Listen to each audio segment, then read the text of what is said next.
നമ്മളൊരു ജീവിത സാക്ഷ്യം കേൾക്കുന്ന സമയമായത്.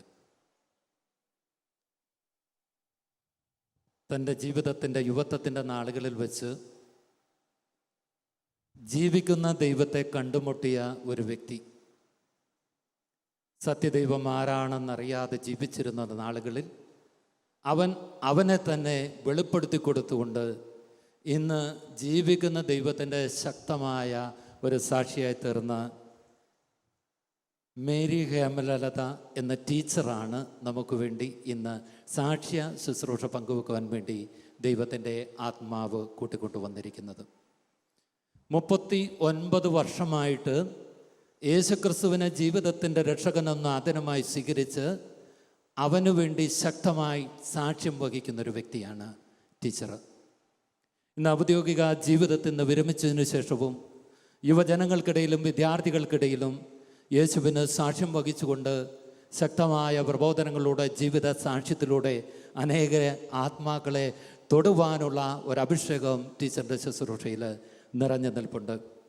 നമുക്ക് ഏറെ സ്നേഹത്തോടെ കരങ്ങൾ അടിച്ചുകൊണ്ട് വചനവേദിയിലേക്ക് നമുക്ക് ടീച്ചറിനെ സ്വാഗതം ചെയ്യാം.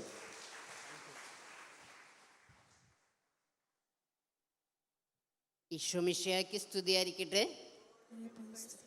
Thank you Mathew. ഒത്തിരി സന്തോഷമുണ്ട് ഈ നിറഞ്ഞ സായാഹ്നത്തിൽ സ്തുതി ഗീതകങ്ങളിലൂടെ ഈശോയെ സ്തുതിച്ച് ആരാധിച്ച് നിറഞ്ഞ മനസ്സോടിരിക്കുന്ന നിങ്ങളുടെ മുന്നിലേക്ക് യേശുവിനെ കണ്ടെത്തിയ നാളുകൾ ഒരിക്കൽ കൂടി നിങ്ങളുടെ മുന്നിലൂടെ കടന്നു പോകുമ്പോൾ ഞാൻ കടന്നു പോകുന്നത് എൻ്റെ ജീവിതത്തിൽ കൂടെ തന്നെയാണ്. നേരത്തെ സൂചിപ്പിച്ചതുപോലെ 39 കൊല്ലമായി ഞാൻ ഈശോയെ പ്രഘോഷിച്ച് തുടങ്ങിയിട്ട്. പക്ഷെ ഓരോ തവണ ഏറ്റു പറയുമ്പോഴും അതൊരു പുതിയ അനുഭവമാണ്. കാരണം നമ്മൾ പ്രഘോഷിക്കുന്നത് ജീവിക്കുന്ന ക്രിസ്തുവിനെയാണ്, മരിച്ചുപോയ ഒരു കർത്താവിനെയല്ല. മരണത്തിനപ്പുറം ഉദ്ധാനം ചെയ്തൊരു യേശുവിനെയാണ് നമ്മൾ പ്രഘോഷിക്കുന്നത്. അതുകൊണ്ട് തന്നെ ഏറെ സന്തോഷത്തോടെ നിങ്ങളുടെ മുമ്പിൽ നിൽക്കുമ്പോൾ ഒരു നിമിഷം നമുക്ക് ശാന്തമായിട്ടൊന്ന് പ്രാർത്ഥിക്കാം. നമുക്ക് ഒരു സ്വർഗസ്നായ പിതാവേ, ഒരു നന്മ നിറഞ്ഞ മറിയമേ, ഒരു തൃത്വസ്തുതി എന്നീ പ്രാർത്ഥനകൾ സ്നേഹത്തോടെ പതുക്കെ നിർത്തി. നമുക്ക് പലപ്പോഴും പല പ്രാർത്ഥനകളിലും ഞാൻ കാണാറുള്ളത് തിരക്ക് കൂടുതലാണ്, ഭയങ്കര തിരക്ക് കൂടിയാണ് നമ്മൾ പ്രാർത്ഥിക്കുന്നത്. പകുതി വാക്കുകളൊന്നും ക്ലിയർ ആവാറില്ല. അങ്ങനെ പ്രാർത്ഥിക്കാതെ പ്രാർത്ഥിക്കാം. ഞങ്ങൾ തൃശ്ശൂർക്കാരൊക്കെ പറയുക പ്രാർത്ഥന എത്തിക്കുക എന്നാണ്. അപ്പോൾ നിങ്ങളിവിടെ അങ്ങനെ പറയില്ല, ഈ ശാലോമിൻ്റെ ഭാഗത്തൊന്നും അങ്ങനെ പറയില്ല. അപ്പോൾ നമുക്കങ്ങനെ പ്രാർത്ഥന എത്തിക്കുന്നവരാകാതെ പ്രാർത്ഥിക്കുന്നവരായിക്കൊണ്ട് സ്നേഹത്തോടെ സന്തോഷത്തോടെ നമുക്ക് പ്രാർത്ഥിക്കാം. സ്വർഗസ്ഥനായ ഞങ്ങളുടെ പിതാവേ, അങ്ങയുടെ നാമം പൂജിതമാകണമേ, അങ്ങയുടെ രാജ്യം വരണമേ, അങ്ങയുടെ തിരുമനസ് സ്വർഗത്തിലെ പോലെ ഭൂമിയിലും ആകണമേ. അന്നു വേണ്ട ആഹാരം ഇന്നും ഞങ്ങൾക്ക് തരണമേ. ഞങ്ങളോട് തെറ്റ് ചെയ്യുന്നവരോട് ഞങ്ങൾ ക്ഷമിക്കുന്നത് പോലെ ഞങ്ങളുടെ തെറ്റുകൾ ഞങ്ങളോടും ക്ഷമിക്കണമേ. ഞങ്ങളെ പ്രലോഭനത്തിൽ ഉൾപ്പെടുത്തരുതേ, തിന്മയിൽ നിന്ന് ഞങ്ങളെ രക്ഷിച്ചു കളയണമേ. എന്തുകൊണ്ടെന്നാൽ രാജ്യവും ശക്തിയും മഹത്വവും എന്നേക്കും അങ്ങയുടേതാകുന്നു. ആമേൻ. നന്മ നിറഞ്ഞ മറിയമേ സ്വസ്തി, കർത്താവ് അങ്ങയോട് കൂടെ സ്ത്രീകളിൽ അങ്ങ് അനുഗ്രഹിക്കപ്പെട്ടവളാകുന്നു. അങ്ങയുടെ ഉദരത്തിൻ ഫലമായ ഈശോ അനുഗ്രഹിക്കപ്പെട്ടവനാകുന്നു. പരിശുദ്ധ മറിയമേ, തമ്പുരാന്റെ അമ്മേ, പാപികളായ ഞങ്ങൾക്ക് വേണ്ടി ഇപ്പോഴും ഞങ്ങളുടെ മരണസമയത്തും തമ്പുരാനോട് അപേക്ഷിച്ചു കൊള്ളണമേ. ആമേൻ. നമുക്കൊരിക്കൽ പിതാവിനും പുത്രനും പരിശുദ്ധാത്മാവിനും സ്തുതി, ആദിയിലെ പോലെ ഇപ്പോഴും എപ്പോഴും എന്നേക്കും. ആമേൻ. ഞാനൊരു കുരിശുവരെയെക്കുറിച്ച് പറഞ്ഞുകൊണ്ട് ഞാൻ ആരംഭിക്കാം. കാരണം ഞാൻ ഒരു 25 വർഷം അധ്യാപികയായിരുന്നു. 24 വർഷം എയ്ഡഡ് സ്കൂളുകളിലും ഒരു വർഷം അൺഎയ്ഡഡ് സ്കൂളിലും ജോലി ചെയ്തു. അവിടെ കർത്താവ് എന്നെ പഠിപ്പിച്ച ഒരു വലിയ കാര്യം, 1993 എൻ്റെ മുൻപിൽ ഒരു 73 കുട്ടികൾ കടന്നു വന്ന സമയത്ത് എനിക്ക് അവർക്ക് ഈശോയെ കൊടുക്കണമെന്ന് ശക്തമായ ആഗ്രഹമുണ്ട്. എന്ത് ചെയ്യണമെന്ന് അറിഞ്ഞൂടാ. കാരണം എൻ്റെ മുമ്പ് ആരും അങ്ങനെ കർത്താവിനെ അവർക്ക് പരിചയപ്പെടുത്തിയിട്ടില്ല. അതുകൊണ്ട് ഞാൻ എന്ത് ചെയ്തു, ഞാൻ പ്രാർത്ഥിച്ചപ്പോൾ എനിക്ക് തോന്നി പിള്ളേരെയൊക്കെ കുരിശ് വരയ്ക്കാൻ പഠിപ്പിക്കാമെന്ന്. ഞാൻ അവരോട് പറഞ്ഞു, മക്കളെ രാവിലെ എഴുന്നേൽക്കുമ്പോൾ എല്ലാവരും പ്രാർത്ഥിക്കണം, ക്രിസ്ത്യാനികളൊക്കെ കുരിശ് വരയ്ക്കണമെന്ന്. ഉടനെ മറ്റൊരു ചോദിച്ചു, എന്താ ഞങ്ങൾ വരയ്ക്കാൻ പാടില്ലേ? ഞാൻ പറഞ്ഞു, വരയ്ക്കുന്നവർ ആർക്ക് വേണമെങ്കിൽ വിശ്വാസം ഉണ്ടെങ്കിൽ വരയ്ക്കാം, പക്ഷെ ക്രിസ്ത്യാനികൾ നിർബന്ധമായും വരയ്ക്കണമെന്ന് പറഞ്ഞു. ഞാൻ നോക്കിക്കഴിഞ്ഞപ്പോൾ പലരും പല രീതിയിലാണ് കുരിശ് വരയ്ക്കുന്നത്. പലരും ഒറ്റ വിരലുകൊണ്ടാണ് വരയ്ക്കുന്നത്. നിങ്ങൾ ശ്രദ്ധിച്ചിട്ടുണ്ടോ എന്ന് എനിക്ക് അറിഞ്ഞൂടാ. പലരുടെയും കുരിശ് വരയെ ഒരു വിരൽ കൊണ്ടാണ്. അപ്പോൾ ഒരിക്കൽ ഒരു സ്ഥലത്ത് ചെന്നപ്പോൾ ഒരു അച്ഛൻ പറഞ്ഞു, ടീച്ചർ എന്തുകൊണ്ടാന്ന് വെച്ചാലേ പണ്ടൊക്കെ ഈ വിരൽ കൊണ്ടാണ് പല്ല് തേച്ചിരുന്നത്, അപ്പോൾ കുരിശ് വര കഴിഞ്ഞാൽ ഉടനെ പോയി പല്ല് തേക്കുകയാണല്ലോ, അപ്പോൾ അതുകൊണ്ടായിരിക്കാം ഈ വിരൽ കൊണ്ട് കുരിശ് വരച്ചതെന്ന്. അപ്പോൾ നമ്മൾ ഈ കുരിശ് വരയൊക്കെ വിട്ടിട്ട് ശരിക്കും നമുക്കൊന്ന് കുരിശ് വരയ്ക്കാനായിട്ട്, ഇത് വലിയ കാര്യങ്ങൾ നടക്കുന്നൊരു വേദിയിലാണ് ഞാൻ നിൽക്കുന്നത്. ഞാൻ കൊച്ചു കൊച്ചു കാര്യങ്ങൾ മാത്രം പങ്കുവയ്ക്കാൻ വന്ന ആളാണ്. വലിയ കാര്യങ്ങളൊക്കെ വലിയ ആളുകൾ ഇവിടെ വന്ന് പങ്കുവച്ചിട്ടുണ്ട്, ഇനിയും അത് പങ്കുവയ്ക്കപ്പെടും. പക്ഷെ ഞാൻ വന്നിരിക്കുന്നത് വളരെ ചെറിയ ചില എൻ്റെ കൊച്ചു ബുദ്ധിയിലൂടെ കടന്നുപോയ, അല്ലെങ്കിൽ എൻ്റെ ചെറിയ ചെറിയ കണ്ടെത്തലുകളിലൂടെ ഞാൻ മനസ്സിലാക്കിയ കൊച്ചു കാര്യങ്ങൾ. അപ്പം അതുകൊണ്ട് നമുക്ക് നല്ല രീതിയിൽ ഒരു കുരിശ് വരച്ചുകൊണ്ട്, നമ്മൾ വരച്ചു നേരത്തെ പിതാവും പുത്രനും ചൊല്ലിയപ്പോൾ, ഒരിക്കൽ കൂടി വിശ്വാസത്തോടെ നമുക്ക് ഒന്നു ചേർന്ന് പ്രാർത്ഥിക്കാം. വിശുദ്ധ കുരിശിൻ്റെ അടയാളത്താലെ ഞങ്ങളുടെ ശത്രുക്കളിൽ നിന്ന് ഞങ്ങളെ രക്ഷിക്കുക ഞങ്ങളുടെ തമ്പുരാനെ, പിതാവിൻ്റെയും പുത്രൻ്റെയും പരിശുദ്ധാത്മാവിൻ്റെയും നാമത്തിൽ ആമേൻ. ഇത്രയും സമയമെടുക്കും ഒരു കുരിശ് വരയ്ക്കാൻ. അപ്പോൾ നമുക്ക് ഇന്ന് മുതൽ നമുക്ക് ഒറ്റ തീരുമാനമെടുക്കാം. ഈ പ്രാർത്ഥന കഴിഞ്ഞ് വീട്ടിൽ ചെല്ലുമ്പോൾ മുതൽ ശരിക്കും കുരിശ് വരയ്ക്കും എന്നൊരു തീരുമാനം നിങ്ങൾ എടുത്താൽ അതൊരു വലിയ തീരുമാനമായിരിക്കും. ആ ഒരു തീരുമാനം എടുക്കാൻ പറ്റുമോ? എല്ലാവർക്കും പറ്റുമോ? പറ്റുന്നവരൊന്ന് കൈപോക്കാവോ?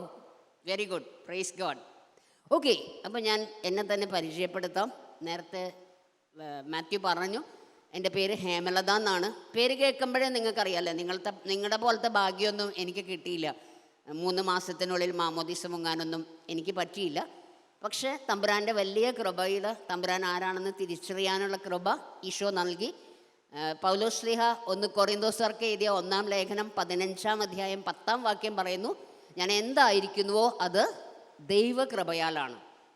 ഞാൻ എന്തായിരിക്കുന്നുവോ അത് ദൈവകൃപയാലാണ്. അപ്പം നിങ്ങൾ എന്നിൽ എന്തെങ്കിലും നന്മ കാണുന്നുണ്ടെങ്കിൽ, ഞാൻ ആരെങ്കിലും ആണെന്ന് നിങ്ങൾക്ക് തോന്നുന്നുണ്ടെങ്കിൽ, അത് ദൈവകൃപയാലാണ്. 1 കൊറിന്തോസ് 15:10. ഞാൻ വളരെ കുറച്ച് വചനങ്ങളാണ് പങ്കുവയ്ക്കുന്നത്. 2-3 പ്രാവശ്യം അത് പറയാം, നിങ്ങൾക്ക് ഓർത്തിരിക്കാനും പെട്ടെന്ന് മനസ്സിലാക്കാനും വേണ്ടി. ഞാനൊരു ടീച്ചറായിരുന്നല്ലോ, അപ്പോൾ അതുകൊണ്ട് എൻ്റെ കുട്ടികൾക്കൊക്കെ എല്ലാം മനസ്സിലാകണമെന്ന് എനിക്ക് കുറച്ച് ആഗ്രഹമുള്ള കൂട്ടത്തിലാണ്.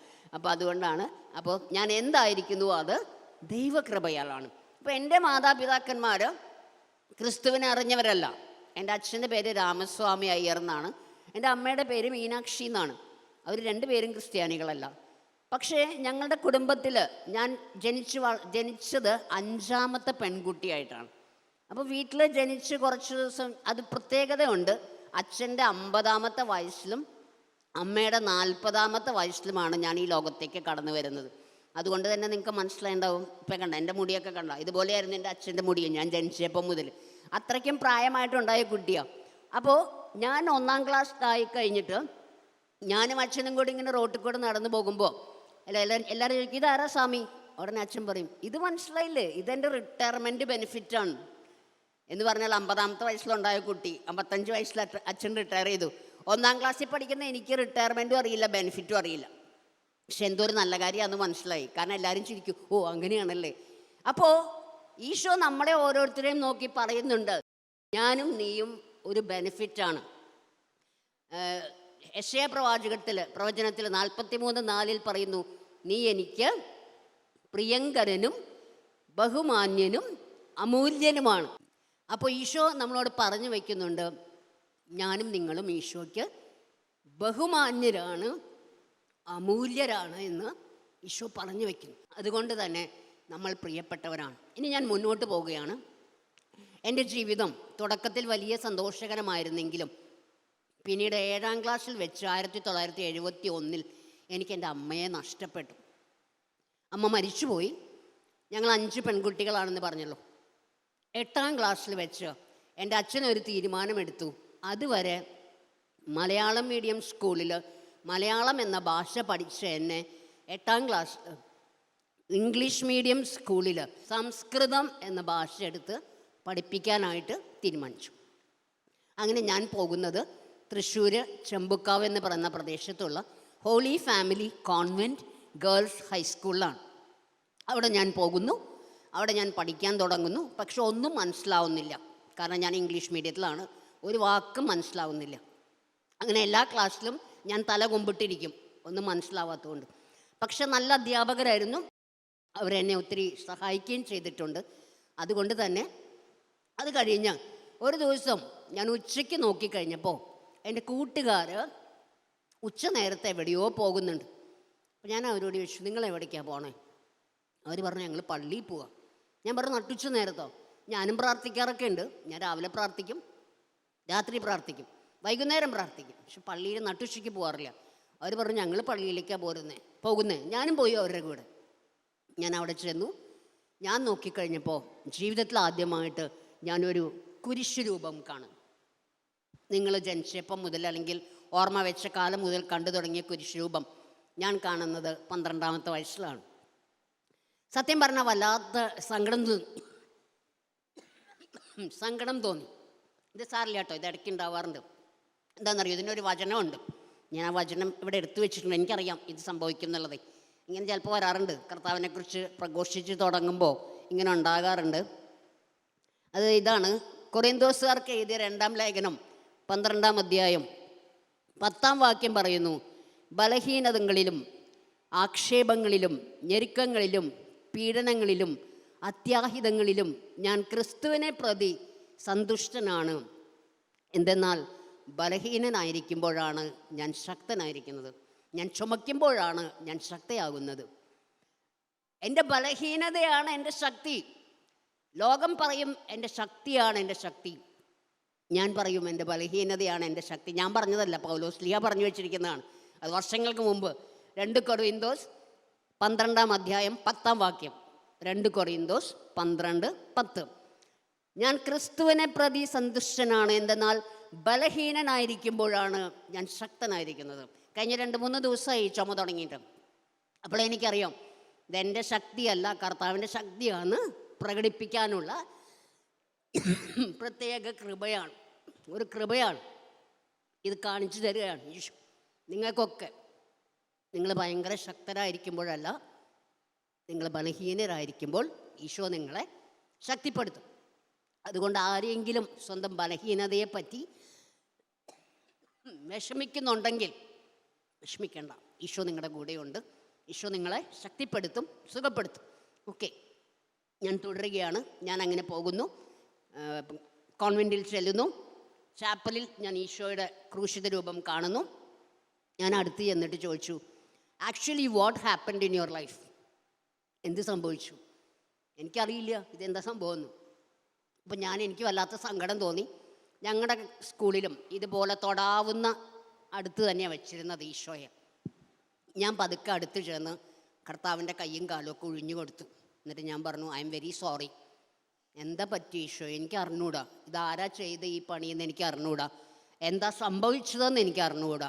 എനിക്കല്ലാത്ത സങ്കടം തോന്നി. നിങ്ങൾക്ക് ഈ ക്രൂശിത രൂപത്തിനോട് ഇത്രയും സ്നേഹം തോന്നിയിട്ടുണ്ടോ എന്ന് എനിക്ക് അറിഞ്ഞുകൂടാ. തോന്നിയാൽ നിങ്ങൾ അനുഗ്രഹീതരാണ്, തോന്നിയില്ലെങ്കിൽ വിഷമിക്കൊന്നും വേണ്ട കേട്ടോ. ഓരോരുത്തർക്കും ഓരോ രീതിയിലാണ് ഈശോ പറഞ്ഞു തരിക. അപ്പോൾ തോന്നിയില്ലെങ്കിലും വിഷമിക്കൊന്നും വേണ്ട. പക്ഷെ ഇന്ന് മുതലൊരു കുറച്ചൊരു കൂടുതൽ സ്നേഹം കർത്താവിൻ്റെ കുരിശിനോട് ഉണ്ടാകുകയാണെങ്കിൽ, ഞാനിവിടെ വന്നതിൻ്റെ എനിക്ക് സന്തോഷമായി. കാരണം ഞാൻ തൃശ്ശൂരിൽ നിന്ന് യാത്ര ചെയ്താണ് ഇവിടെ വരെ വന്നത്. അപ്പോൾ ഇന്ന് നിങ്ങളുടെ മുമ്പിൽ എത്തിയപ്പോൾ ഞാൻ 2 കാര്യങ്ങൾ എന്നെ കേട്ടവർക്ക് പറഞ്ഞു കൊടുക്കാൻ പറ്റി. കുരിശ് വരെ പഠിപ്പിച്ചു കൊടുത്തു, ബലഹീനതയാണ് ശക്തി എന്ന് പറഞ്ഞു കൊടുക്കാൻ പറ്റി, കുരിശിൻ്റെ പ്രാധാന്യം മനസ്സിലാക്കി കൊടുക്കാൻ പറ്റി എന്ന് പറഞ്ഞാൽ ഞാൻ സംതൃപ്തിയാവും. ചെയ്യാൻ പറ്റുമോ? കുരിശിനെ കുറച്ചും കൂടി എളുപ്പമല്ല കേട്ടോ. കുരിശിനെ സ്നേഹിക്കുക എന്ന് പറഞ്ഞാൽ ക്രൂശിതനെ സ്നേഹിക്കലാണ്. അത് ഞാൻ നേരത്തെ പാടി വെച്ചത്. നമ്മൾ ക്രൂശിതൻ, ഈശോയാണ് എൻ്റെ സ്നേഹം, ഈശോ മതി എനിക്ക്, ഈശോയാണ് എൻ്റെ ശക്തി. ഓക്കെ, അങ്ങനെ സ്കൂളിലൊക്കെ പഠിച്ചു. അത് കഴിഞ്ഞ് കുറച്ച് ദിവസങ്ങൾ മുന്നോട്ട് പോയി. ഞാൻ പിന്നീട് കോളേജിലെത്തി. അമ്മയില്ലാത്തതിൻ്റെ വിഷമം സങ്കടമൊക്കെ എൻ്റെ മനസ്സിലുണ്ട്. ആ സമയത്ത് എനിക്ക് തോന്നി കുറച്ച് ഫേമസ് ആവണം. അങ്ങനെ ഫേമസ് ആവാൻ, കുറച്ച് അറിയപ്പെടാനായി ഞാൻ കോളേജ് ഇലക്ഷന് നിന്നു. പക്ഷെ വൻപിച്ച പരാജയമായിരുന്നു ഇലക്ഷനിൽ. അപ്പോൾ അത് കഴിഞ്ഞ് ഞാൻ തീരുമാനിച്ചു, ഈ പരാജയത്തെ ഒന്ന് നേരിടണമല്ലോ. അതുകൊണ്ട് ഡിഗ്രിക്ക് ചേർന്നപ്പോൾ തോറ്റ അതേ സീറ്റിന് വീണ്ടും മത്സരിച്ചു, ഞാൻ വിജയിച്ചു. അപ്പോൾ അഹങ്കാരം ധൈര്യമായിട്ട് വന്നുകൂടെ. എനിക്ക് ഞാൻ തോറ്റെടുത്ത് ഞാൻ ജയിച്ചു. അപ്പോൾ ഞാൻ ആകെ വല്ലാത്ത എന്തൊക്കെയോ ആണെന്നൊരു തെറ്റിദ്ധാരണ വന്നു. എന്താണെങ്കിലും വിമല കോളേജിൽ 2 വർഷം ഡിഗ്രി ഞാൻ പഠിച്ചു. 2 വർഷവും ഞാൻ പരീക്ഷ എഴുതിയില്ല. പല കാരണങ്ങൾ കൊണ്ട്. ആദ്യത്തെ വർഷം എനിക്ക് വയ്യായിക ഉണ്ടായിരുന്നു. രണ്ടാമത്തെ വർഷം ഇലക്ഷൻ ജയിച്ചു, അപ്പോൾ അതെനിക്ക് പരീക്ഷ എഴുതാൻ പറ്റിയില്ല. ഇത് രണ്ടും കഴിഞ്ഞ് ഞാൻ പിന്നെ ആ കോളേജിൽ പോകണ്ടെന്ന് തീരുമാനിച്ചു. അപ്പോൾ അന്ന് എൻ്റെ അച്ഛനുണ്ട്. ഞാൻ അച്ഛനോട് പറഞ്ഞു, അച്ഛൻ ഞാൻ വേറെ കോളേജിൽ പോയി വേറെ വിഷയം എടുത്ത് പഠിച്ചാൽ ചിലപ്പോൾ നന്നാവുമെന്ന് പറഞ്ഞു. അങ്ങനെ ഞാൻ വേറെ വിഷയമെടുത്ത് വേറെ കോളേജിൽ പോയി പഠിച്ചു തുടങ്ങി. സാധാരണ ഒരു പാരൻറ്റും സമ്മതിക്കില്ല, പക്ഷെ പാവം എൻ്റെ അച്ഛനാണല്ലോ, അതുകൊണ്ട് വളരെ നല്ല മനുഷ്യനായിരുന്നു. അദ്ദേഹത്തെ പോലെ നല്ലൊരു ക്രിസ്ത്യാനിയെ ഞാൻ ഇന്ന് വരെ കണ്ടിട്ടില്ല കേട്ടോ. അത്രയും നല്ല ക്രിസ്തീയ മൂല്യങ്ങൾ. അച്ഛൻ മാമോദിസ മുങ്ങിയ ക്രിസ്ത്യാനി ആയിരുന്നില്ല, പക്ഷേ ജീവിതം കൊണ്ടും സ്നേഹം കൊണ്ടും ധൈര്യം കൊണ്ടും ഞങ്ങൾക്കൊരു നല്ല ക്രിസ്തീയ മാതൃക തന്ന വലിയ വ്യക്തിത്വത്തിൻ്റെ ഉടമയായിരുന്നു. അപ്പോൾ അങ്ങനെ ഞാൻ അച്ഛൻ്റെ അടുത്ത് പറഞ്ഞ് വേറെ കോളേജിൽ പോയി അവിടെ ചെന്ന് പഠിച്ചു. 4 മാസമായപ്പോഴത്തേക്കും ഞാൻ അവിടെ ജൂണിൽ ജോയിൻ ചെയ്തു. ഓഗസ്റ്റ് 12-ാം തീയതി 1979 ഓഗസ്റ്റ് 12-ാം തീയതി അച്ഛൻ മരിച്ചു.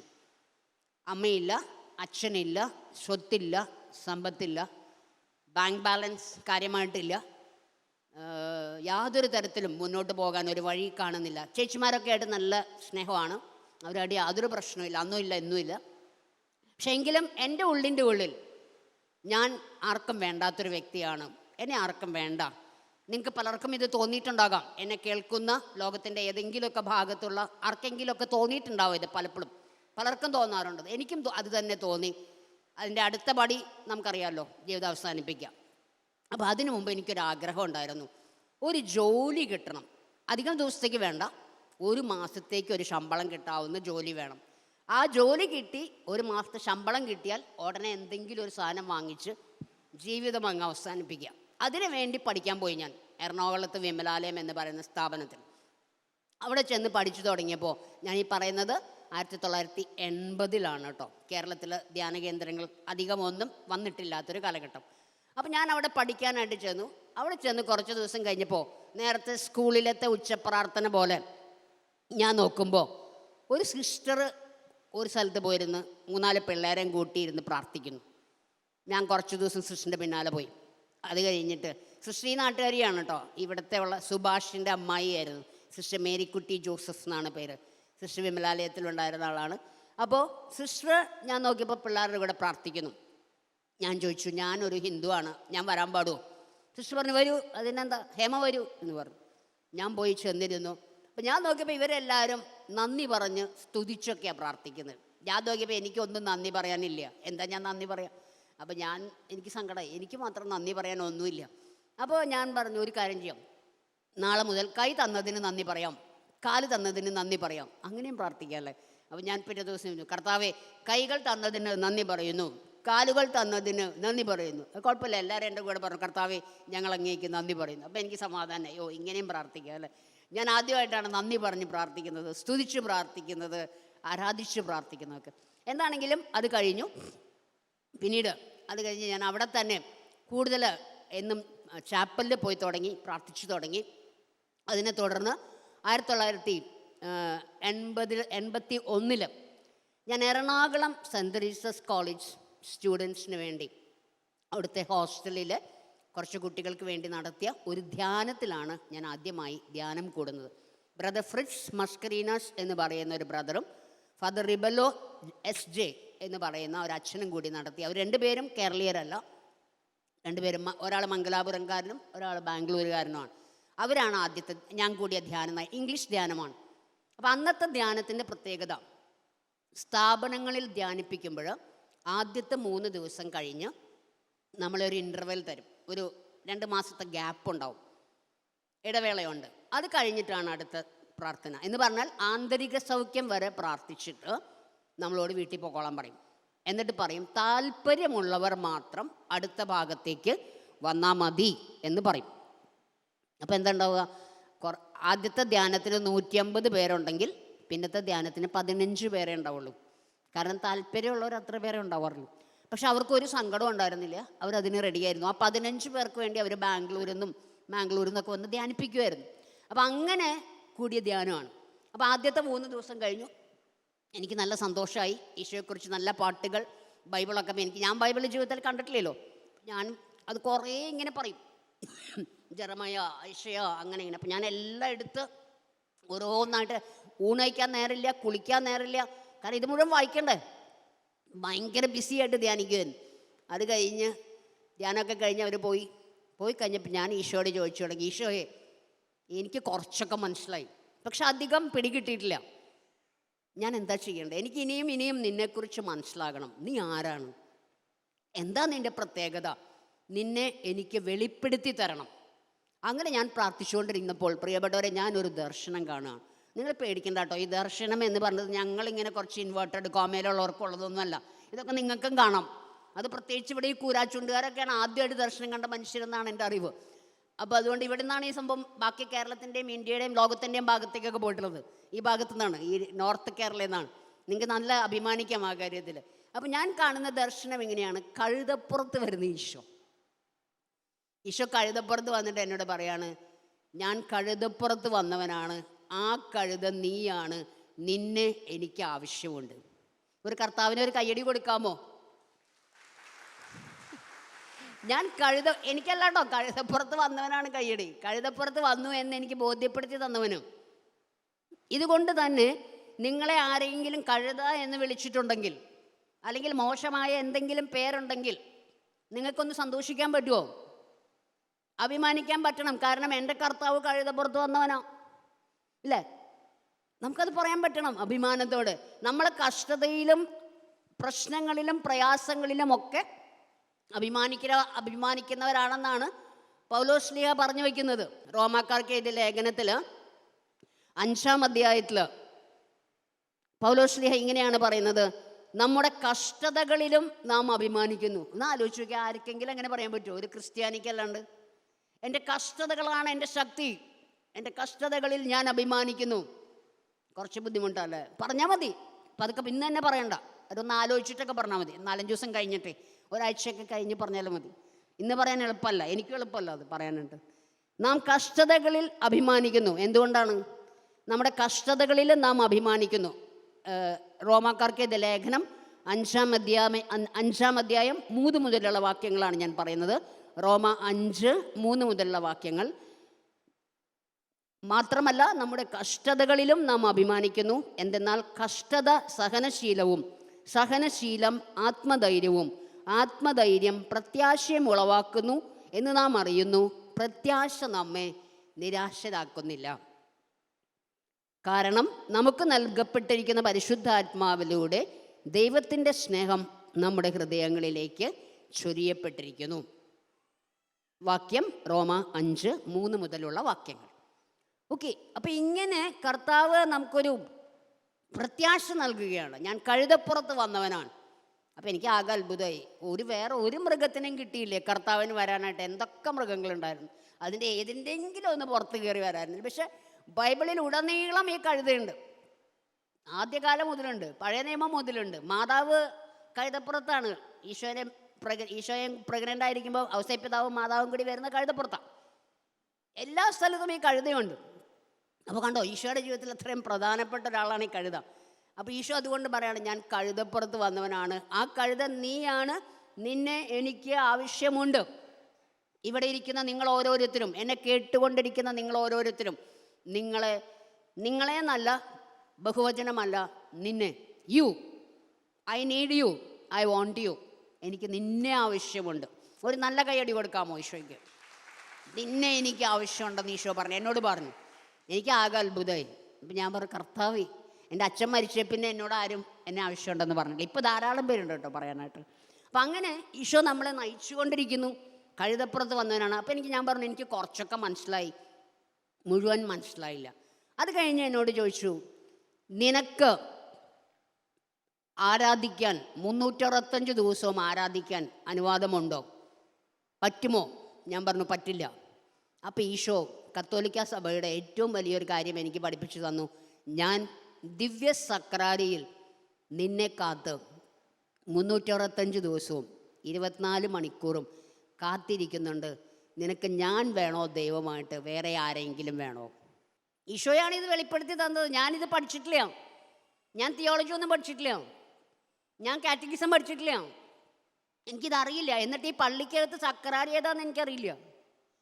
ഞാൻ കുറേ തപ്പി നടന്നു, ഈ ഇരിക്കുന്ന സംഭവങ്ങളിൽ ഏതാണ് സക്രാരി എന്ന്. കുറേ കാര്യങ്ങൾ ഇരിക്കുന്നുണ്ടല്ലോ, ഇതിലേതാ സക്രാരി എന്ന് എനിക്കറിയണ്ടേ. ഞാൻ പതുക്കെ ചോദിച്ചു ഒരാൾ, ഇവിടെ ഇരിക്കുന്നതിൽ ഏതാ സക്രാരി.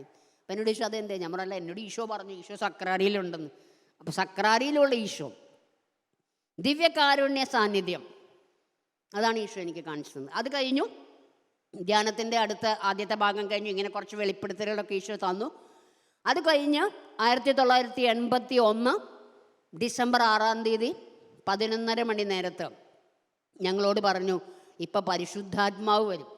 ഒട്ടും കേട്ടിട്ടില്ലാത്ത ഒരാൾ. ബാക്കിയൊക്കെ പിന്നെ ഈശോ എന്നൊക്കെ പിന്നെയും കേട്ടിട്ടുണ്ട്, ജീസസ് എന്ന് കേട്ടിട്ടുണ്ട്, പിതാവെന്നും കുറച്ചൊക്കെ കേട്ടിട്ടുണ്ട്. പക്ഷേ ഈ പരിശുദ്ധാത്മാവ് യാതൊരു പരിചയമില്ലാത്ത ആളാണ്. എന്നോട് പറയാണ് പരിശുദ്ധാത്മാവ് വരും. അപ്പം ഞാൻ വിചാരിച്ചു എന്തായാലും എൻ്റെ അടുത്ത് വരില്ല, കാരണം എൻ്റെ അടുത്തിരിക്കുന്നവരൊക്കെ കൊമ്പസാരിച്ച് കുർബാനയെ കൊണ്ടിട്ടിരിക്കണം, ഞാനിതൊന്നും ചെയ്തിട്ടില്ല. അപ്പം ഞാനിങ്ങനെ നോക്കിയിരിക്കുക ആരിലേക്കായി പരിശുദ്ധാത്മാവ് വരുന്നത്, ഏത് വഴിക്കാണ് വരിക എന്ന് വിചാരിച്ചിട്ട്. അപ്പോൾ എൻ്റെ അടുത്തേക്ക് വരില്ലല്ലോ എന്ന്. പക്ഷെ പിന്നെ എനിക്ക് തോന്നി ഞാൻ അങ്ങനെ പരീക്ഷിക്കാൻ പാടില്ലല്ലോ. അപ്പം ഞാൻ എന്ത് ചെയ്തെന്ന് വെച്ചാൽ ഞാൻ കാത്തിരുന്നു, പ്രാർത്ഥിച്ചു തുടങ്ങിയപ്പോൾ എൻ്റെ പ്രിയപ്പെട്ടവരെ ഒരു കറുത്തിരുണ്ട അയേൺ ബോള് എൻ്റെ ഇടത്ത് ചെവിയുടെ ഇവിടെ വന്നിട്ടൊരു ഒച്ചടി.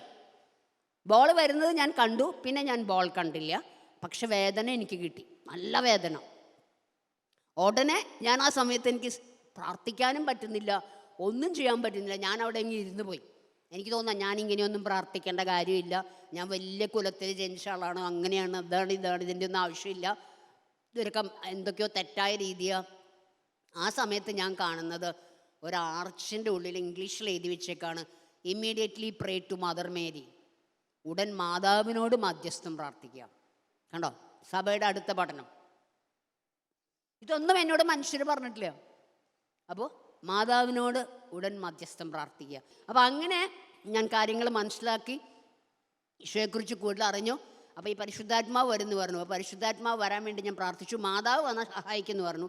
പിന്നീട് ഞാൻ കാണുന്നത് ഈശോ, നല്ല ഉദ്ധിതനായ കർത്താവ്, എൻ്റെ അടുത്ത് നല്ല വെള്ള വസ്ത്രമൊക്കെ ഇട്ട് ചുമന്ന മേലങ്കിയൊക്കെ പുതച്ച് എൻ്റെ തൊട്ടടുത്ത് നിൽക്കുന്ന ഈശോ ഒരു വലിയ സ്റ്റീൽ ജഗ്ഗിൽ നിന്ന് പാലൊഴിച്ച് എന്നെ തല മുതൽ കാല് വരെ അഭിഷേകം ചെയ്യുന്നതായിട്ടും ഗുഡ് ചിൽഡ്രൻ കേട്ടോ, നല്ല മക്കളാണേ, നല്ല അത് പറയാത്തതായിരുന്നു പ്രശ്നമല്ലേ. വെരി ഗുഡ്, വണ്ടർഫുൾ എന്നൊക്കെ. ഇതാണ് പിള്ളേരുടെ അടുത്ത് ഇത്ര ചെയ്യേണ്ടോടൂ, വെരി ഗുഡ് വണ്ടർഫുൾ എന്നൊക്കെ പറഞ്ഞാൽ അവർ ചെയ്യും അല്ലേ. ഓക്കെ, അപ്പോൾ പാലൊഴിച്ച് തല മുതൽ കാല് വരെ എന്നെ അഭിഷേകം ചെയ്യുകയാണ്. അഭിഷേകം ചെയ്തിട്ട് എനിക്ക് ഭാഷാവരം കിട്ടി. അപ്പം ഞാനാകെ ഞെട്ടിപ്പോയി, കാരണം ഞാൻ ക്രിസ്ത്യാനിയല്ല, ഞാൻ മാമോദിസം വാങ്ങിയിട്ടില്ല.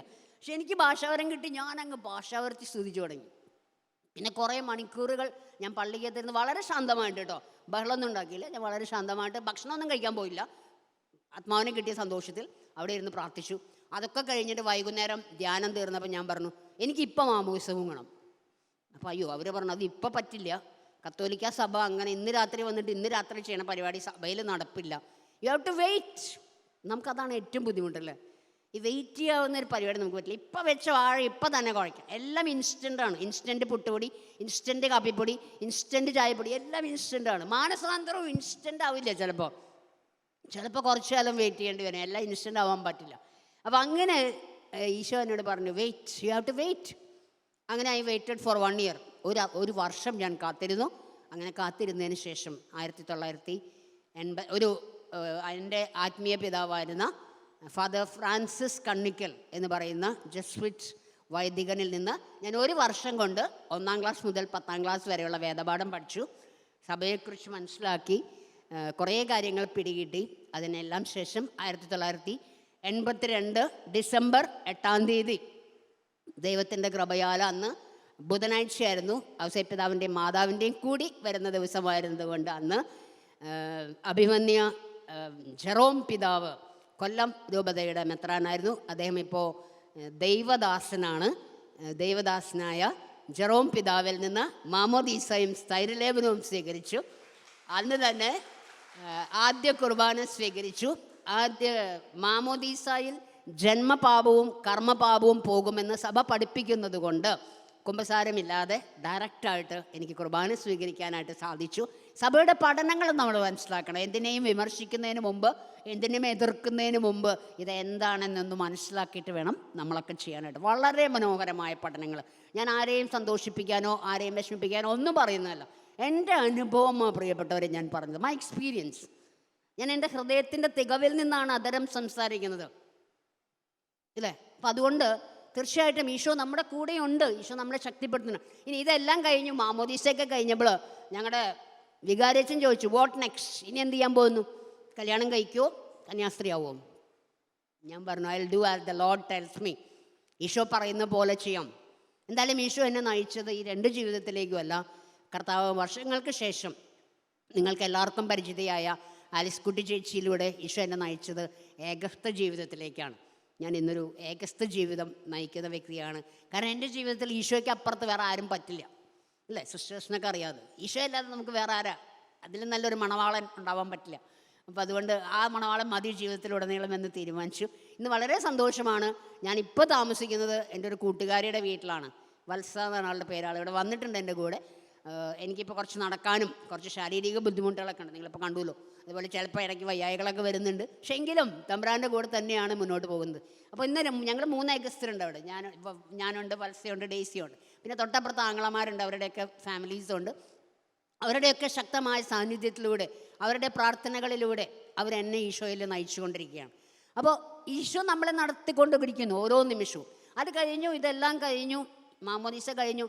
പിന്നീട് എന്ത് എന്ന ചോദ്യത്തിന് എൻ്റെ ആത്മീയ പിതാവ് എന്നോട് പറഞ്ഞു, ഇനി ചെയ്യേണ്ട പരിപാടി പഠനം മുന്നോട്ട് കൊണ്ടുപോകണം. ഞാൻ പറഞ്ഞു, അച്ഛാ വേറെ എന്ത് വേണമെങ്കിൽ ചെയ്യാം, പഠിക്കാൻ മാത്രം എന്നോട് പറയരുത്, അല്ലേ? വേണമെങ്കിൽ പ്രൈസ് ദി ലോർഡൊക്കെ പറയാം, ഹല്ലേലൂയ ഒക്കെ പറയാം, പക്ഷെ പഠിക്കാൻ പറയരുത്.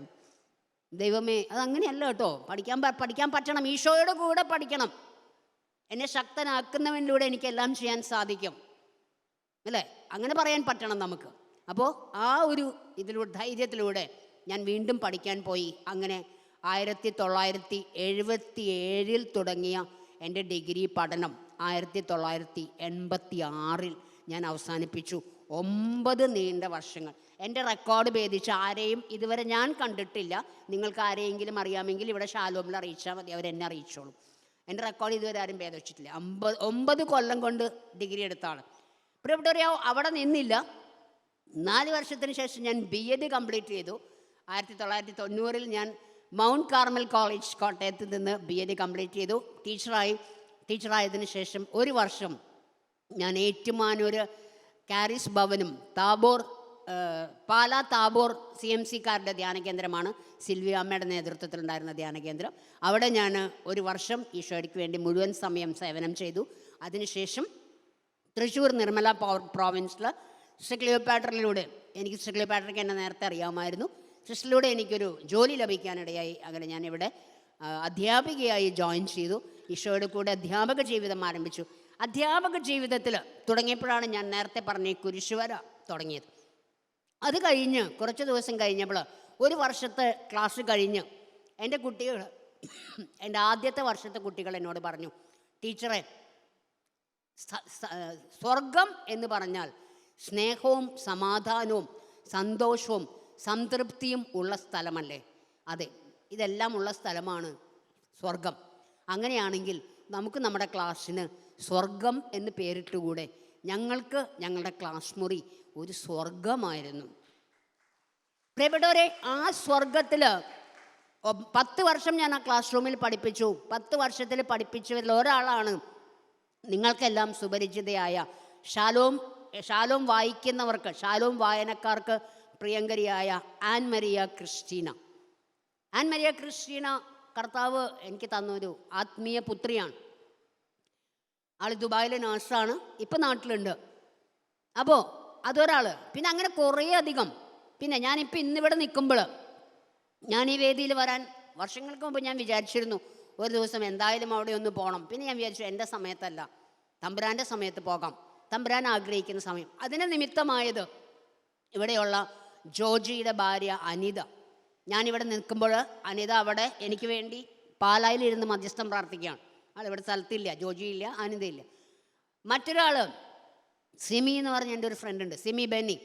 സിമി ഇതുപോലെ സ്ഥിരമായിട്ട് നൈറ്റ് വിജിൽ കാണുന്ന ആളാണ്. സിമിയും ഇന്നിരുന്ന് ആരാധനയിലിരുന്ന് പ്രാർത്ഥിക്കുക എനിക്ക് വേണ്ടി, അല്ലെങ്കിൽ വീട്ടിലിരുന്ന് പ്രാർത്ഥിക്കുക എനിക്ക് വേണ്ടി. ഇന്ന് ഞാൻ ഇവിടെ നിൽക്കുമ്പോൾ എനിക്ക് വേണ്ടി പ്രാർത്ഥിക്കുന്ന അനേകരുണ്ട്.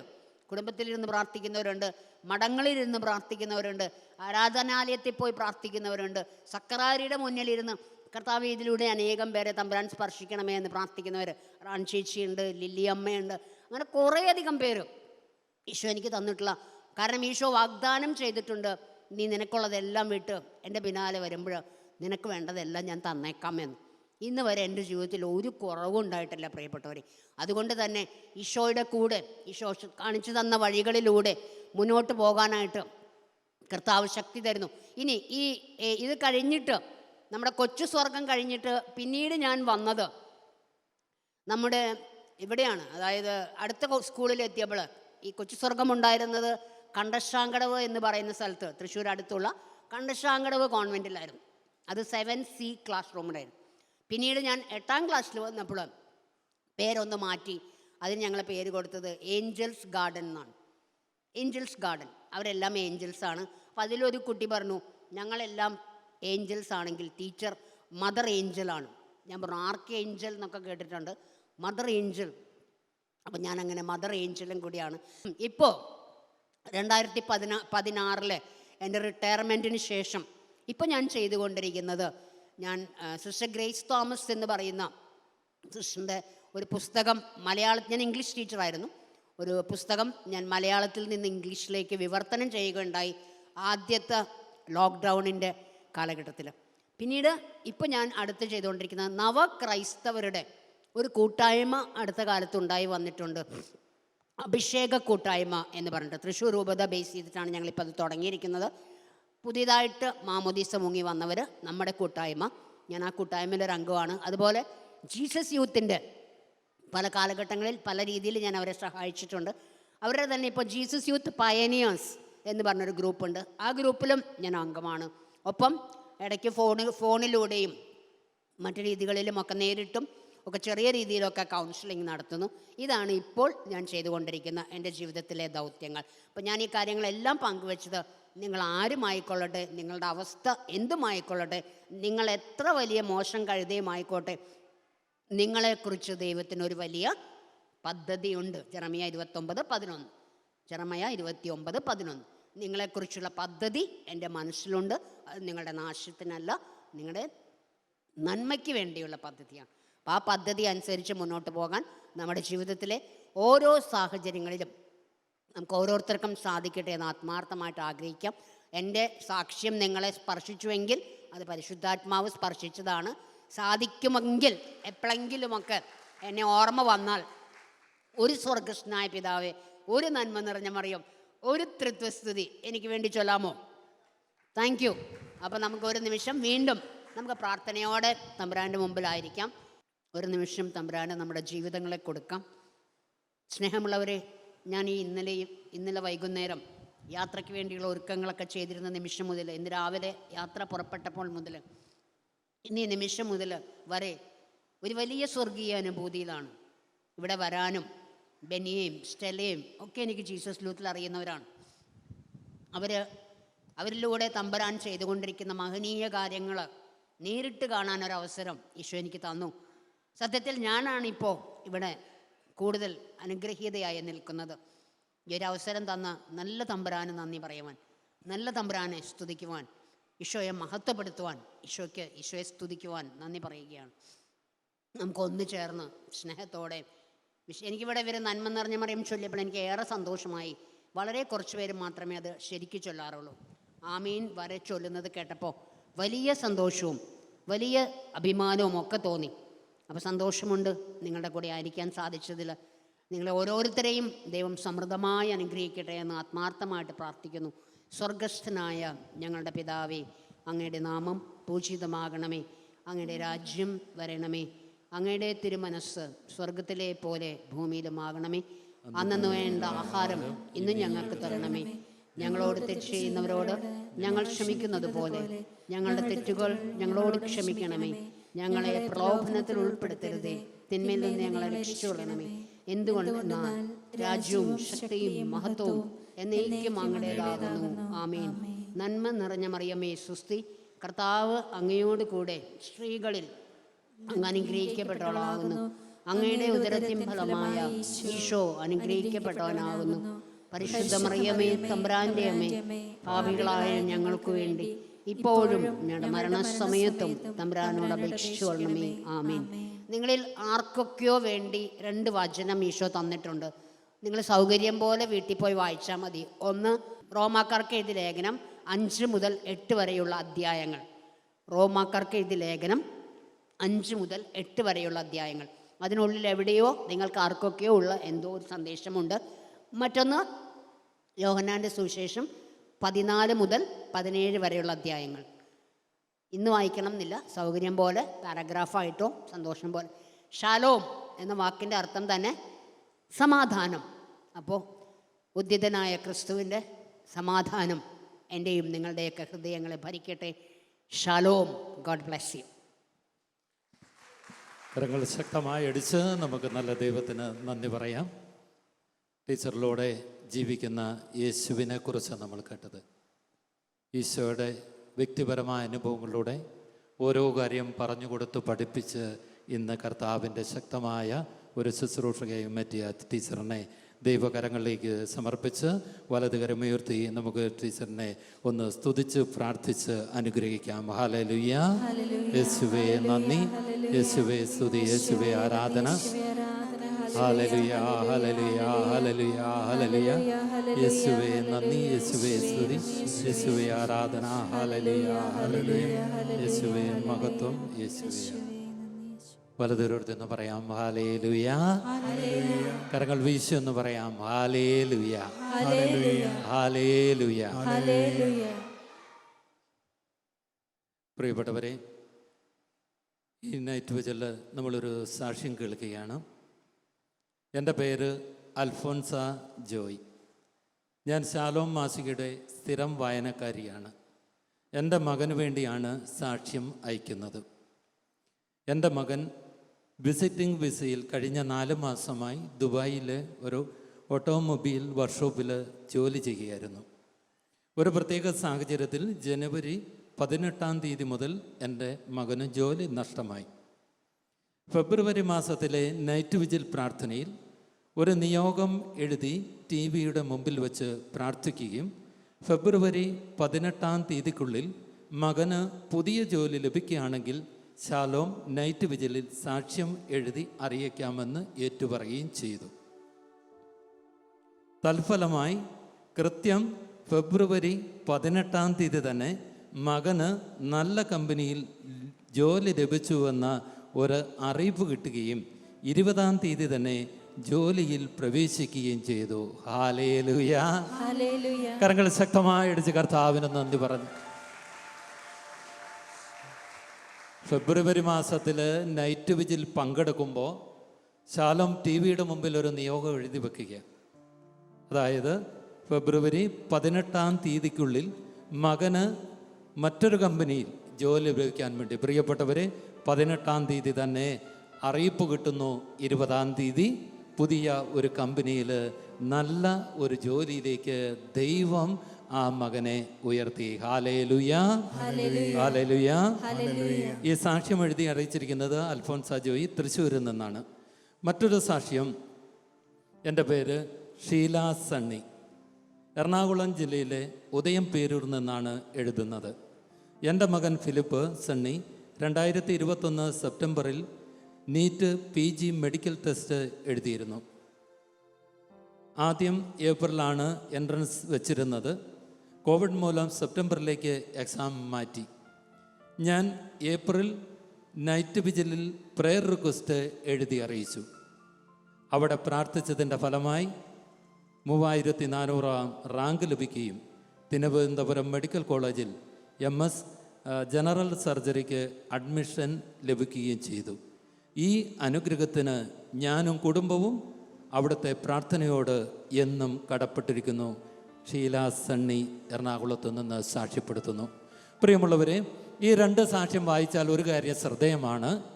വളരെ വ്യക്തമായിട്ട് അവർ നൈറ്റ് വിജിൽ രാത്രിയിൽ കർത്താവിൻ്റെ മുമ്പിൽ ഇരുന്നിട്ട് ദൈവത്തോട് ആവശ്യപ്പെടുകയാണ്, അടുത്ത നൈറ്റ് വിജിലിൽ എനിക്കും ഒരു സാക്ഷ്യ അനുഭവം എൻ്റെ ജീവിതത്തിൽ ഉണ്ടാവണം. അവർ വിശ്വാസത്തോടെ കർത്താവിൻ്റെ സന്നിധിയിലിരുന്ന് പ്രാർത്ഥിച്ചു. പ്രാർത്ഥന കേൾക്കുന്ന ദൈവം അത്ഭുതകരമായിട്ട് അവരുടെ ജീവിതത്തിൽ ഇടപെട്ടു.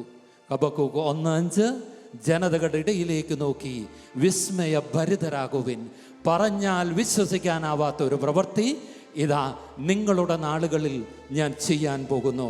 പ്രിയമുള്ളവരെ, നമുക്ക് കർത്താവിൻ്റെ സന്നിധിയിൽ ഒരിക്കൽ കൂടി ഇന്ന് എഴുന്നേറ്റ് നിൽക്കാം. ഇപ്പോൾ നമ്മളിവിടെ നൈറ്റ് വിജിൽ ശുശ്രൂഷയിൽ പങ്കെടുത്തുകൊണ്ടിരിക്കുക. നിങ്ങളുടെ നിയോഗങ്ങൾ ഒരുപക്ഷെ ശാലോമിൽ അറിയിക്കാൻ പറ്റിയിട്ടില്ലെങ്കിൽ ഈ സമയത്ത് നിങ്ങൾ വിശ്വാസത്തോടെ കർത്താവിൻ്റെ സന്നിധിയിൽ എഴുതി വെച്ച് പ്രാർത്ഥിക്കുക. നിങ്ങളുടെ നിയോഗങ്ങൾ ദൈവം ശ്രദ്ധിക്കുന്നുണ്ട്. കർത്താവ് ഈ രാത്രിയിൽ അന്വേഷിക്കുന്നുണ്ട് ആരൊക്കെയാണ് അനുഗ്രഹത്തിന് വേണ്ടി അനുഗ്രഹത്തിൻ്റെ സ്വർഗ കവാടത്തെ മുട്ടി വിളിക്കുന്നത്. അവൻ്റെ നിലവിളിയുടെ മുമ്പിൽ ജീവിക്കുന്ന ദൈവം ഇന്നിറങ്ങി വരും. അത്ഭുതകരമായിട്ട് ദൈവം പ്രവർത്തിക്കും. പ്രിയപ്പെട്ടവരെ, മക്കളെക്കുറിച്ച് വ്യസനിക്കുന്നവർ ഈ സമൂഹത്തിലുണ്ട് എന്ന് ദൈവത്തിൻ്റെ പരിശുദ്ധാത്മാവ് ഓർമ്മപ്പെടുത്തുന്നു. അവരുടെ പഠന മേഖലയെക്കുറിച്ച്, അവരുടെ ജോലിയെക്കുറിച്ച്, വിവാഹ തടസ്സത്തെക്കുറിച്ച്, അവരുടെ തെറ്റായ പ്രേമബന്ധങ്ങളിൽ കുടുങ്ങിക്കിടക്കുന്ന അവസ്ഥകളെക്കുറിച്ച്, അവരുടെ ആത്മീയ ജീവിതത്തിൽ ഉണർവില്ലാതെ സഭാത്മക ജീവിതത്തിൽ നകന്നു ജീവിക്കുന്നവരെ ഓർത്ത് ഈറനണിയുന്ന കണ്ണുകൾ ഈ നൈറ്റ് വിജിൽ ശുശ്രൂഷയിൽ ഈ രാത്രിയിൽ പങ്കെടുക്കുന്നുണ്ട്. പ്രിയപ്പെട്ടവരെ, ദൈവം അത്ഭുതം ചെയ്യും. നിങ്ങളുടെ മക്കൾക്ക് വേണ്ടി ഈ സമയത്ത് നിങ്ങൾ പ്രാർത്ഥിക്കണം. അവർ ഒരുപക്ഷെ യോഗ്യതാ പരീക്ഷകൾ എഴുതി നിരന്തരം പരാജയപ്പെട്ടവരായിരിക്കാം. വിദേശത്തേക്ക് ചേക്കേറുവാൻ നിരന്തരമായ പരീക്ഷകൾ എഴുതി പരാജയപ്പെടുന്നവരാകാം. അല്ലെങ്കിൽ ഇവിടെ വെച്ച് എക്സാമുകളിൽ ഒന്നൊന്നായി ദയനീയമായി പരാജയപ്പെട്ടു പോകുന്നുണ്ടാകാം. ജീവിതത്തിൽ പരാജയത്തിന്റെ കണ്ണുനീര് കുടിച്ച ജീവിതങ്ങളാകാം. എൻ്റെ പ്രിയപ്പെട്ടവരെ, ദൈവം നിനക്ക് വേണ്ടി ഈ രാത്രിയിൽ ഇറങ്ങി ഒരു പ്രവൃത്തി ചെയ്യാൻ പോകുക. 2 കരമും കർത്താവിന്റെ സന്നിധിയിലേക്ക് ഉയർത്തിപ്പിടിക്കാം. നമ്മുടെ എല്ലാ നിയോഗങ്ങളും വീണ്ടും സമർപ്പിക്കുക. പ്രിയപ്പെട്ട മക്കളെ ഓർക്കുക, അവർ സ്വദേശത്തോ വിദേശത്തോ ജോലിയോ പഠന സംബന്ധമായിട്ടോ ഈ നകന്ന കുടുംബത്തിൽ നിന്ന് ജീവിക്കുന്നവരാകാം. ദൈവത്തിന്റെ അത്ഭുതകരമായ ശക്തി, അനുഗ്രഹത്തിന്റെ ശക്തി ഈ രാത്രി നമ്മുടെ മക്കളെ തേടി എത്തട്ടെ. കർത്താവ് ജീവിതത്തിൽ ഇടപെടട്ടെ. അവരുടെ ഭാവി അനുഗ്രഹമായി തീരട്ടെ. 2 കരമുയർത്തി യേശുവേ എന്ന് വിളിച്ചു പ്രാർത്ഥിക്കുന്നു. ആദരം തുറന്ന്, ഹൃദയം തുറന്ന് മക്കളെ എടുത്തുയർത്തി വരും തലമുറകളെ ദൈവത്തിനായി സമർപ്പിച്ച് യേശുവേ എന്ന് വിളിച്ചു പ്രാർത്ഥിക്കുക. Hallelujah, hallelujah, hallelujah. നിന്റെ പ്രാർത്ഥന കേൾക്കുന്നൊരു ദൈവമുണ്ട്. പ്രാർത്ഥിച്ചാൽ അതിന് ഉത്തരം തരുന്നൊരു ദൈവമുണ്ട്. യാചനകൾ കേൾക്കുന്നൊരു ദൈവമുണ്ട്. ആ ദൈവം നിനക്ക് വേണ്ടി പ്രവർത്തിക്കും. Hallelujah, hallelujah, hallelujah, hallelujah. യേശുവേ, യേശുവേ, യേശുവേ. ഹല ഹല ഹല ഹല ഹല. ഈശോയേ, ഈശോയേ, യേശുവേ മഹത്വം, യേശുവേ ആരാധന. നന്ദി പറയുന്ന ദൈവമേ, അവിടുന്ന് പ്രവർത്തിക്കുന്ന ഈ സമയത്ത് ഞങ്ങൾ അങ്ങേ ആരാധിക്കുന്നു. അങ്ങയുടെ അത്ഭുത ശക്തി ഞങ്ങളുടെ കുടുംബങ്ങളെ വിശദീകരിക്കുന്നവർക്ക് നന്ദി പറയുന്നു. Hallelujah, hallelujah, hallelujah, hallelujah, hallelujah, hallelujah. കരങ്ങളൊന്ന് താളത്തിലടിച്ച്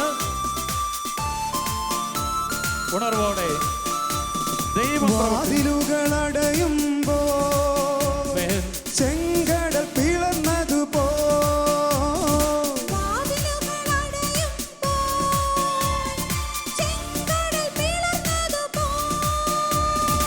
എന്നെ നടത്തുന്നവൻ എന്നുമെന്നും കൂടെയുള്ളവൻ.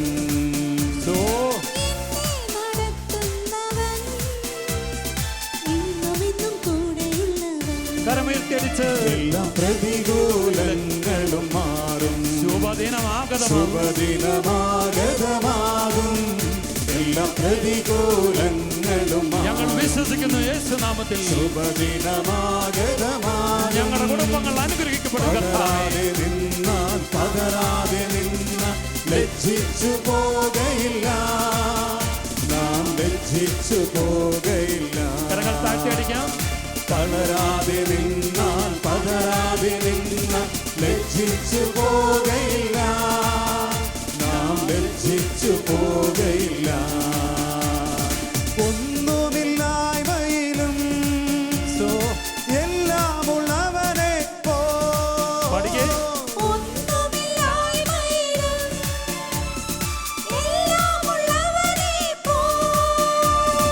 എന്നെ നടത്തുന്നവൻ